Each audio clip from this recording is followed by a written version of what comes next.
नमस्कार, चाय करो में मैं हूं आपके साथ अक्षय विनोद शुक्ल। और अभी भाई चाय की चुस्कियां लेते हुए लखनऊ में बहुत सारे लोग ये पूछ रहे थे कि ये प्रियंका दीदी कुछ बोलती क्यों नहीं है, अरे ये बोलेंगे कब। तो ऐसे लोगों के लिए खुशखबरी है क्योंकि प्रियंका गांधी वाड्रा ने कुछ कहा है। कब कहा है? महान दल एक पार्टी है, आपने नाम सुना या नहीं सुना मुझे नहीं मालूम, लेकिन इससे कांग्रेस का गठबंधन हुआ है। और इसके बाद प्रियंका गांधी ने 2 लाइन कही है। क्या कही है आप भी सुन लीजिए।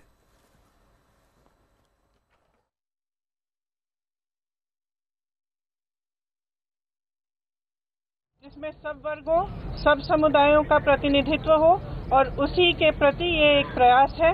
हम चाहते हैं कि आगे बढ़कर हम इसको मजबूती से करें और ये लड़ाई जो 2019 की लड़ाई है इसको एकदम जी जान से लड़ें। हम जी जान से लड़ेंगे।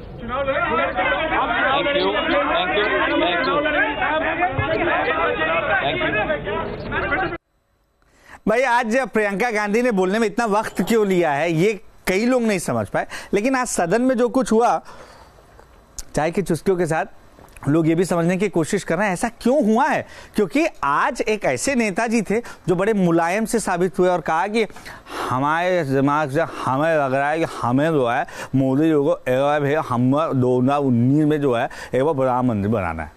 समझ में नहीं आया।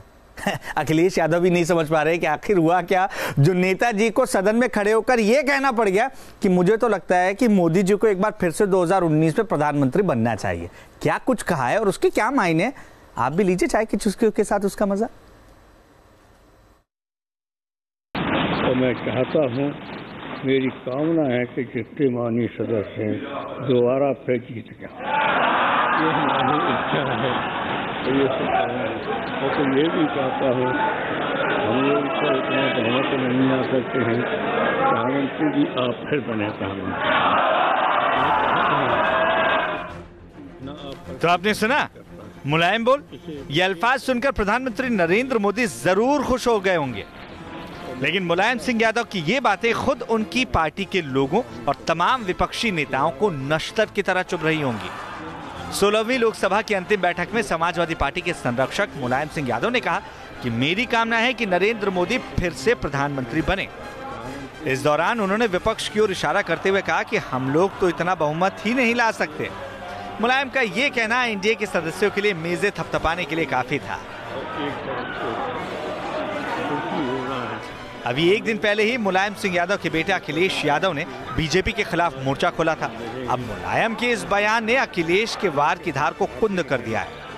प्रधानमंत्री जी ने सबको लेके चलने का पूरा प्रयास तो आपने जिससे सभा को चलाया है और सबको खुश रखना बड़ा कठिन काम है, लेकिन फिर भी आपके खिलाफ कोई नहीं बोलता है, न आप पर कोई टिप्पणी करता है।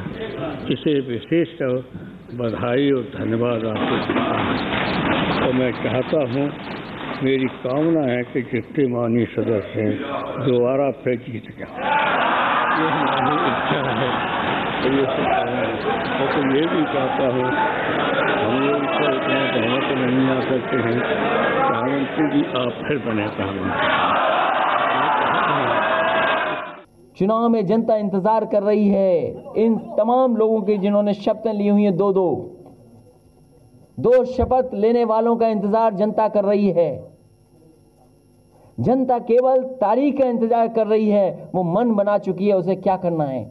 एक ऐसी सरकार जो केवल छात्रों से डर गई हो, एक सरकार जो केवल छात्रों से डर रही है। मुलायम के बड़े सियासी बयान पर हलचल ना हो ऐसा कैसे हो सकता है।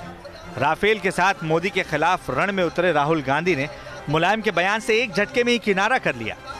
प्रधानमंत्री मोदी को सत्ता से बेदखल करने के लिए अखिलेश यादव ने समाजवादी पार्टी के धुर विरोधी रह चुकी बहुजन समाज पार्टी से भी समझौता कर लिया।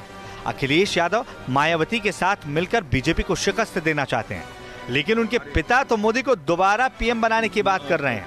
इसे लेकर राजनीतिक हलकों में बयानों का घमासान शुरू हो चुका है। लेकिन ये दुनिया जानती है, इवन बीजेपी के लोग भी जानते हैं कि मोदी जी किसी को साथ लेकर नहीं चलते। मोदी जी सिर्फ अपने एक अमित शाह जी के अलावा किसी और सांसदों की उनकी पार्टी में कोई हैसियत नहीं है।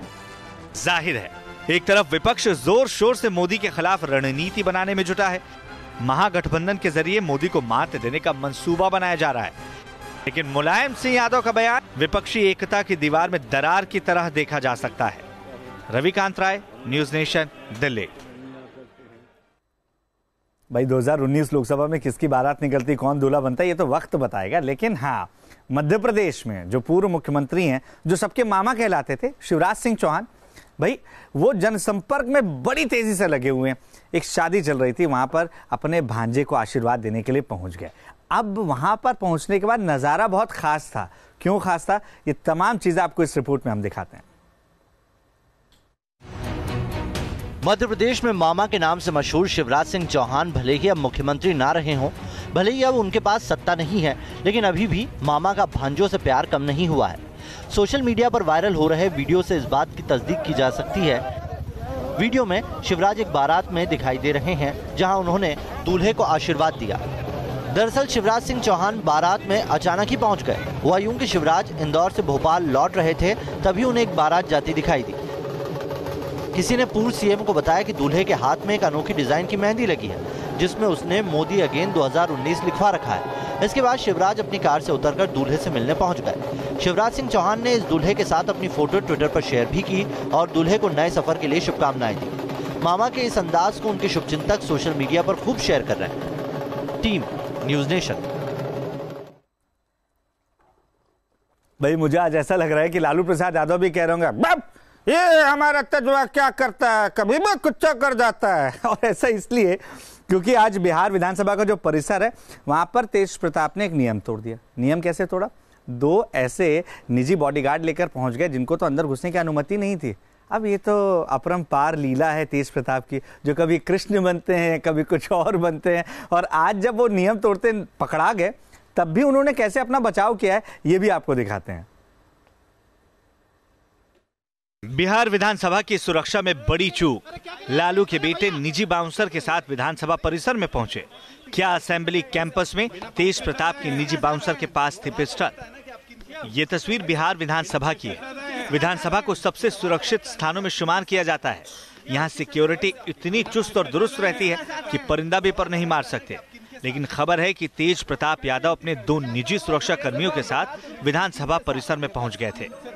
बताया जाता है कि उन बाउंसर्स के पास बाकायदा पिस्टल भी थी। जब पत्रकारों ने तेज प्रताप से इस इल्जाम के बारे में सवाल किया, तो उनका जवाब हैरान करने वाला था। तेज प्रताप जी, मुख्यमंत्री जी हमको सुरक्षा देंगे क्या? आप लोग सुरक्षा दीजिएगा। तेज प्रताप मंत्री रह चुके हैं, उनसे उम्मीद की जा सकती है कि वो विधानसभा के नियम कायदों से न सिर्फ वाकिफ रहें, बल्कि उसका पालन भी करें। लेकिन तेज प्रताप की बातों को सुनकर लगता है कि वो बाउंसर लाने को जस्टिफाई कर रहे हैं। बहरहाल सरकार ने इस मामले को गंभीरता से लिया है और कार्रवाई की बात भी की जा रही है। नहीं, माननीय स्पीकर साहब को भी बताएंगे और एडमिनिस्ट्रेशन को भी बताएंगे। किसी भी कीमत पर इस तरह का चीज बर्दाश्त नहीं किया जा सकता। सीरियस कंसर्न है सुरक्षा, बिल्कुल बहुत सीरियस है और इसको सरकार बहुत गंभीरता से ले रही है और लेगी। संसदीय कार्य मंत्री जिनका कहना है कि मामला बिल्कुल ब्रीच ऑफ सिक्योरिटी का बनता है और जिस तरीके से हाई सिक्योरिटी जोन है विधानसभा का, ये पोर्टिको है, आप देख सकते हैं यहाँ पर विधानसभा के सिक्योरिटी गार्ड्स रहते हैं, लेकिन बाहर में जिस तरीके से 2 बाउंसर को लेकर तेज प्रताप यादव इस पोर्टिको तक पहुँच गए, यहाँ पर उनके पास पिस्टल मौजूद था, ये बताता है कि ये एक बड़ी चूक सुरक्षा में और इसको लेकर अब बातें ऊपर तक जाएगी। हालांकि आरजेडी के नेता तेज प्रताप का बचाव करते दिख रहे हैं। और यदि चले आए तो ये सरकार की चूक है, व्यवस्था की चूक है। जब हमारे साथ कोई सिक्योरिटी रहता है, कोई दूसरा व्यक्ति रहता है, उसे वहाँ उतार दिया जाता है, तो कहा जाता है कि आप कृपया उतर जाए, तो उनको कहना चाहिए था। इस पूरे विवाद की जड़ में ये बाउंसर हैं, लेकिन जब इनसे पूछा गया कि आखिर वो किसकी सुरक्षा में तैनात हैं और किस हैसियत से विधानसभा भवन में पहुंचे हैं, तो उनका क्या जवाब था, आप वो भी सुन लीजिए। कैसे एंट्री कर गए? क्या कार्रवाई? सिर्फ आप बता तो दीजिए कि किन के साथ आए हैं, बस सिर्फ इनके ये बता दीजिए कि किन के साथ आए हैं, कौन आपको लेके आए? आप बोलिए, हम बोल रहे हैं नो कमेंट्स, नो कमेंट्स। तो कैसे आप बोलते रहिए? नहीं, ये ऐसा बोल रहे हैं, हम बोल रहे हैं नो कमेंट्स। इस पूरे मामले को लेकर विधानसभा में सिक्योरिटी में तैनात अफसर भी सफाई देते नजर आए।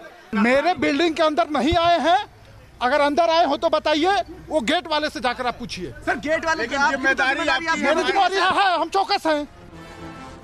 इस मुद्दे को लेकर आरजेडी और जेडीयू एक बार फिर आमने सामने है, लेकिन ये तमाम सियासी दलों को ये बात समझनी चाहिए कि ये सवाल सियासत का नहीं, विधानसभा की सुरक्षा का है।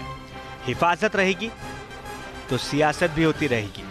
पटना से रजनीश सिन्हा के साथ टीम न्यूज़ नेशन।